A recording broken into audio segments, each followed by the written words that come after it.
जय श्री राम दोस्तों। Get set invest में आपका स्वागत है। आज का वीडियो आपके लिए बहुत ही इंपॉर्टेंट होने वाला है। हम बात करेंगे एक ऐसी इन्वेस्टमेंट स्कीम की जिसमें आपको हजारों लाखों का नुकसान हो रहा है। आज हम आपको इस स्कीम के बारे में बताएंगे और यह भी बताएंगे कि इस नुकसान से आप कैसे बच सकते हैं। अगर आपने इस चैनल को अभी तक सब्सक्राइब नहीं किया है तो सब्सक्राइब करें और बेल आइकन का बटन जरूर दबाएं ताकि आपको नोटिफिकेशन मिलते रहें। हम बात कर रहे हैं पोस्ट ऑफिस सेविंग स्कीम की, जिसमें हम सब लोग निवेश करते हैं। हम सब लोग किसी ना किसी तरीके से पैसा कमाते हैं और खर्च करने के बाद जो पैसा बचता है उसे इन्वेस्ट करते हैं, या तो फ्यूचर के लिए या टैक्स बचाने के लिए। ऐसी एक इन्वेस्टमेंट टूल है पीपीएफ। दोस्तों, ये पीपीएफ पोस्ट ऑफिस द्वारा स्टार्ट की गई एक स्कीम है। आइए जानते हैं पीपीएफ के बारे में और फिर हम समझेंगे कि इस निवेश को करने का सही तरीका क्या है, ताकि हम लोग इससे होने वाले नुकसान से बच सकें, जो कि हम सही तरीके से इस निवेश को नहीं कर रहे हैं। मैं चलता हूँ पोस्ट ऑफिस की वेबसाइट पे, जहाँ पे हमने ओपन किया हुआ है पीपीएफ फंड की डिटेल्स को। दोस्तों, इस पर मिनिमम अमाउंट आप 500 रुपये से निवेश कर सकते हैं और मैक्सिमम 1,50,000 रुपये एक साल में निवेश कर सकते हैं। इसका रेट ऑफ इंटरेस्ट आज के समय पे 7.1% है।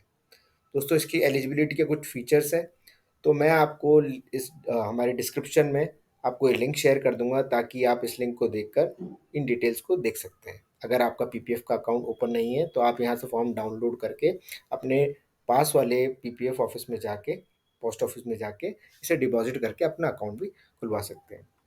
दोस्तों, मैंने एक एक्सेल शीट बनाई है जिसमें हम कंपेयर करेंगे डेटा को और समझेंगे कि आपको किस तरह से निवेश करना चाहिए, ताकि आपका इस निवेश से सबसे ज़्यादा रिटर्न मिले आपको और आप टैक्स भी बचा पाएँ। दोस्तों, ये सबसे इम्पोर्टेंट बात है कि हम इसके 80C में इसे क्लेम कर सकते हैं फॉर टैक्स रिबेट। आइए चलते हैं एक्सेल शीट पे। दोस्तों, मैंने आपके सामने ये एक्सेल शीट ओपन करी है। इसमें मैंने रेट ऑफ इंटरेस्ट 7.1% लिया है एनुअली। अगर आप इसे डिवाइड बाय 12 करेंगे तो अराउंड 0.6% आता है, जो कि आपको मंथली रेट होता है। मैंने मंथली इन्वेस्टमेंट 12,500 लिया है, जो कि 1.5 लाख रुपए जो मेरी अपर लिमिट है उसको 12 से डिवाइड किया है, तो 12,500 रुपये का आपका मंथली निवेश बने।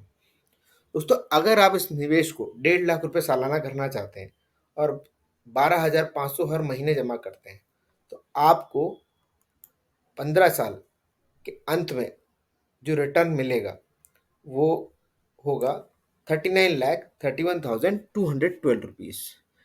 अगर इस स्कीम को आज 5 साल एक्सटेंड कर देते 20 ईयर्स पे, तो आपको जो रिटर्न मिलेगा वो 63,59,974 रुपीज़ आज के रेट ऑफ इंटरेस्ट से।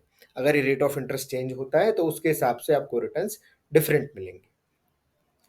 दोस्तों, ये था मंथली कैलकुलेशन। अगर हम ईयरली कैलकुलेशन करते हैं, अगर आपने 1.5 लाख रुपए एक बार में जमा किया साल के स्टार्टिंग में, आपका फाइनेंशियल ईयर अप्रैल में स्टार्ट होता है और मार्च में ख़त्म होता है इंडिया में, तो अगर आप 1.5 लाख रुपए अप्रैल के महीने में जमा करते हैं तो आपका जो कॉर्पस 20 ईयर्स के बाद है वो 66,58,000 बनेगा। तो आप क्लियरली डिफरेंस देख सकते हैं कि अगर आप मंथली जमा करते हैं तो आपको 63 लाख के अराउंड कॉर्पस मिलता है, और अगर आप ईयरली डिपॉजिट करते हैं 1.5 लाख तो आपको 66,58,000 का कॉर्पस मिलता है। आपको रेट ऑफ इंटरेस्ट के हिसाब से मंथली फिर वो इंटरेस्ट क्रेडिट होता है। दोस्तों, अगर हम बात करें, अगर ये निवेश आप साल के अंत में करते हैं, जो कि हम में से अधिकतम लोग करते हैं ताकि हम टैक्स बचा सकें या लास्ट में जो हमारे पास अमाउंट है वो डिपॉजिट करके हम कुछ सेविंग कर सकें, तो इसकी कैलकुलेशन में बहुत ज़्यादा डिफरेंस आता है। 20 साल बाद इसी अमाउंट को 1.5 लाख को अगर हम मंथ के एंड में डिपॉजिट करते हैं तो आपका कॉर्पस या मैच्योरिटी वैल्यू सिर्फ 62,53,हजार ही बनेगी। दोस्तों, आपको सीधे सीधे 4 लाख रुपए का नुकसान हो गया है। अगर आपने मंथली किया था तो आपको 3 लाख रुपए का नुकसान हो रहा है, क्योंकि हम ऑलमोस्ट जो भी अमाउंट, अगर आपने 1.5 लाख की जगह वो अमाउंट 50,000 रुपये डालते हैं, आप समझ लीजिए, तो अगर आप 50,000 रुपये मंथली डालेंगे तो आपको कुछ अमाउंट मिलेगा। ईयरली डालेंगे साल के पहले महीने में तो सबसे ज़्यादा अमाउंट मिलेगा रिटर्न पे, और अगर साल के अंत में डालेंगे तो सबसे कम अमाउंट मिलेगा। दोस्तों, एक बहुत ही ज़रूरी बात, इसमें निवेश करने का एक समय होता है। पीपीएफ में। अगर आप इसमें जब भी इन्वेस्ट करें तो उस मंथ की 5 तारीख से पहले इन्वेस्ट करें। 1 से 5 तारीख के बीच में अगर आप इन्वेस्ट करेंगे, पीपीएफ अकाउंट में अपना पैसा डिपॉजिट करेंगे, तो ही आपको उस मंथ का क्रेडिट मिलेगा। ये मैंने पीपीएफ के डॉक्यूमेंट से भी कंफर्म किया है, तो मैं आपके सामने शेयर करता हूँ पीपीएफ का ये डॉक्यूमेंट। और इसमें अगर मैं आपको वो क्लॉज दिखाऊं तो उसमें लिखा हुआ है इंटरेस्ट, ये 7.9 तब का है जब पहले 7.9% पुराना डॉक्यूमेंट है।